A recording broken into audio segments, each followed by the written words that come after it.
Nous allons vous présenter dans ce chapitre les noms et attributs des différentes positions autour de la table. On appelle le donneur le joueur responsable de la distribution des cartes. Lors des parties hors du cadre amical, par exemple au casino, la distribution est effectuée par un croupier. Puisque la distribution est alors toujours assurée par la même personne, il devient alors nécessaire d'identifier quelle est la position virtuelle du donneur. Dans ce but, on place un jeton appelé le bouton à la gauche du donneur virtuel.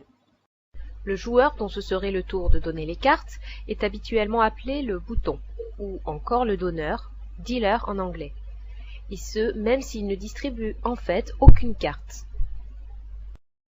Les noms des différentes places autour de la table sont donnés en fonction de leur position par rapport au bouton. Ainsi, comme le bouton change à chaque coup, les joueurs endossent à tour de rôle chacune des positions.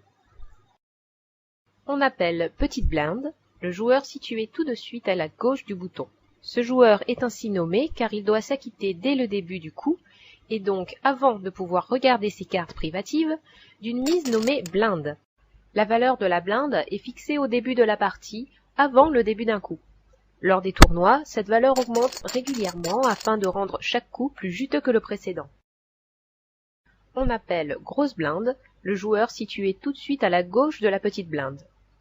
Tout comme la petite blinde, ce joueur doit s'acquitter d'une relance forcée d'un montant généralement égal au double de la mise précédente. Cette relance est elle aussi effectuée dans l'ignorance la plus complète. Les deux blindes sont des joueurs qui se retrouvent fréquemment engagés dans les coups et qui se sentent souvent obligés de payer pour voir le flop, ce qui est assez logique puisqu'une partie de leur argent se trouve déjà sur la table.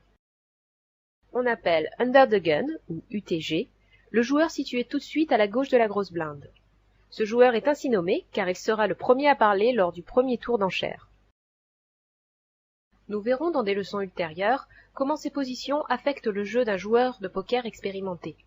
Il est néanmoins nécessaire de prendre conscience dès à présent d'un élément déterminant. Plus je parle tard et plus ma position est sûre.